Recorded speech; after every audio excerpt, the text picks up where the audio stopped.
Olá, amantes da natureza. Em mais uma programação do canal Mais Árvores, estaremos entrevistando José Luiz Moura, o famoso Zé do Cerrado.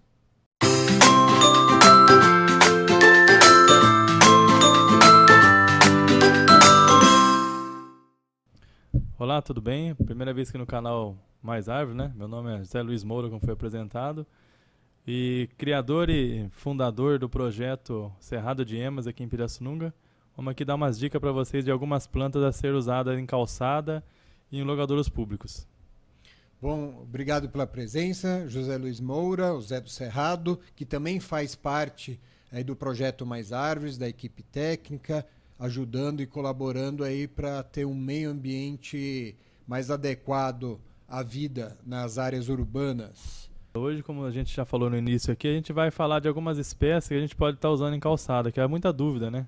Pelo Brasil afora aí, qual planta usar na calçada, o que plantar e como lidar com as que já existem nas calçadas, porque a gente sempre tem um lema, né? Que não existe árvore errada, existe árvore no local errado, né? Então, se você planta, por exemplo, uma cibipiruna numa calçada que ela tem 2,20 metros de largura, quando essa árvore atingir mais ou menos uns 30 anos de idade, ela vai estar causando um grande dano aí ao popular que plantou ou alguém. Mesmo com uma boa intenção, acho que seria interessante daqui para frente se plantar árvores que tenham mais condições adequadas para o local, né?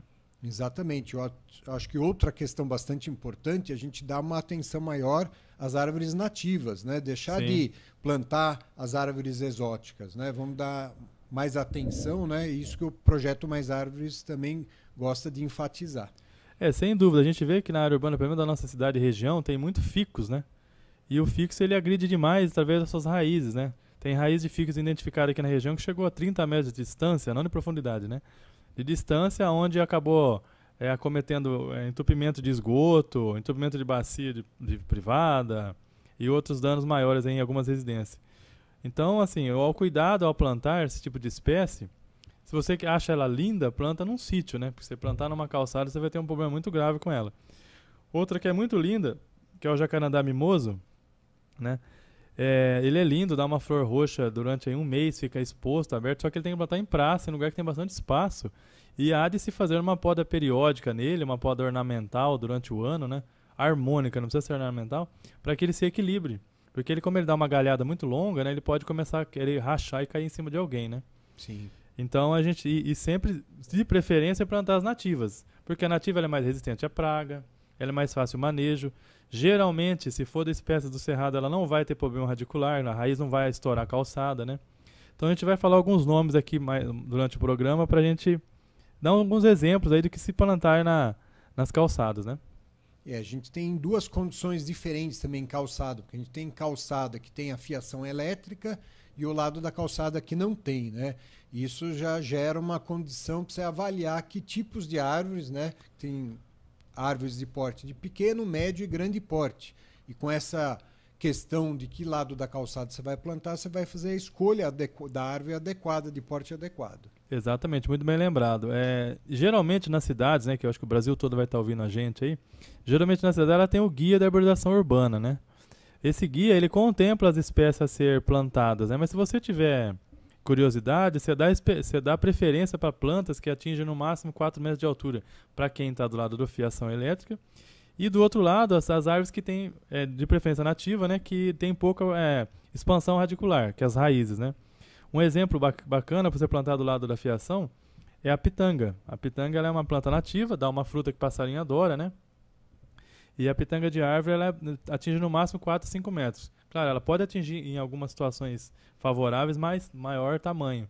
Só que você pode controlar melhor a poda dela, até porque ela não costuma crescer tanto, né? Outra planta que a gente usa muito em calçada é a escova de garrafa, né? Ela é uma planta que ela tem esse nome porque ela tem uma flor vermelha que parece uma escovinha mesmo de garrafa. Até a gente está falando aqui nomes populares, né, que fica mais fácil para vocês acharem, encontrarem e conhecerem nas calçadas. E outra planta também bastante interessante, que a gente planta muito aqui na região nossa, é o resedá. O resedá tem várias cores. Ele tem branco, vermelho, ele tem amarelo e tem o rosa. Qual que é o cuidado do resedá? A gente vai falar do cuidado de algumas espécies aqui.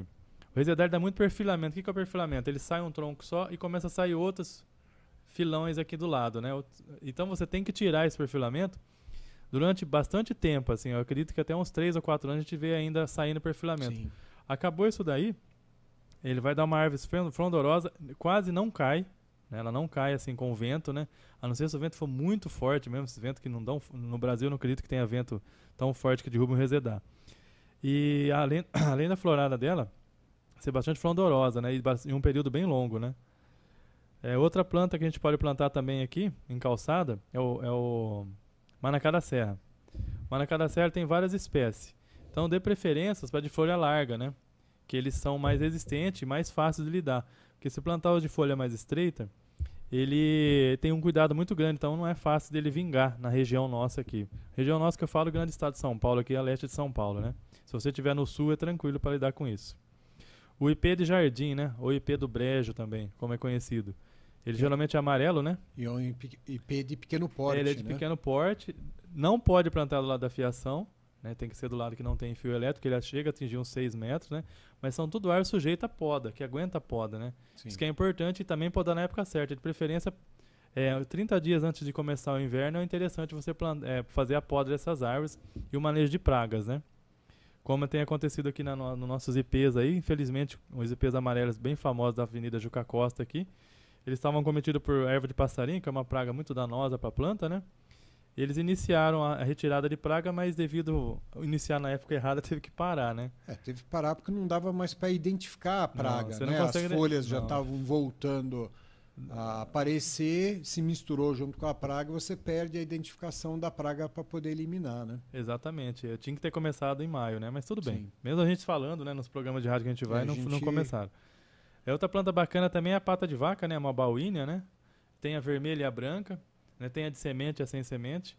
E muita gente fala assim, mas essas plantas, né? Essas árvores, né? Elas soltam muita folha, né? São caducifólicas, né? Planta que troca de folha no inverno. Para você evitar que ela solte a folha em demasia, a gente tem uma dica muito importante para você. Faça uma poda antecipada no inverno. Então, quando começar ali 30 dias antes do inverno, o inverno vai começar dia 21 de julho. 30 dias antes você faz uma poda harmônica, não drástica. Né? O que é uma poda drástica? Você não pode cometer, no máximo 30% da árvore você pode podar. Mais que isso você vai estar incorrendo num crime aí. Aí você faz essa poda, você vai antecipar um estresse, ela vai diminuir muito a queda de folha. E como você controlou, você vai ter mais acesso a tirar essas folhas através de galhos, fica mais fácil para você lidar com elas. Mais alguma coisa, Marcelo? Outra coisa que eu queria alertar, assim, quando vai fazer um plantio, é se trabalhar com uma diversidade vegetal. A gente vê uma avenida inteira foi plantada só com resedar, só uma espécie, né? É muito importante a diversidade, né? Você ter a diversidade vegetal, depois vai atrair uma diversidade animal também, de aves, insetos, né? Se você plantar só uma espécie, se ela porventura tiver acometida de uma doença, rapidamente ela se alastra às demais, que são todas da mesma espécie. Então a diversidade vegetal que você vai plantar é muito importante, né? Intercalar de diversas espécies diferentes. Até porque a diversidade de espécies de flora, você também consegue controlar melhor as pragas. Exatamente. Porque elas né, vão estar ali, vamos pensar assim, a praga ela tem que se alimentar. O que ela faz na planta? Ela se alimenta. E quando você tem uma monocultura numa área, elas se tornam mais vorazes. Né? Então, sim, quando você se tem alastra muito mais rápido. E quando você tem uma diversidade, uma biodiversidade na região, a parte de fauna e flora, elas se equilibram, aí vem aves e controla essa praga, vem outros insetos maiores e controla, que não comem a planta, mas controla essa praga, e outros fungos. Então é importante, esse que você falou é muito importante. Outra planta bacana de se plantar é a magnólia. A magnólia, apesar dela ser uma árvore que cresce muito, mas ela tem um perfilamento tipo conífera, né? Ela cresce igual se fosse um ipê.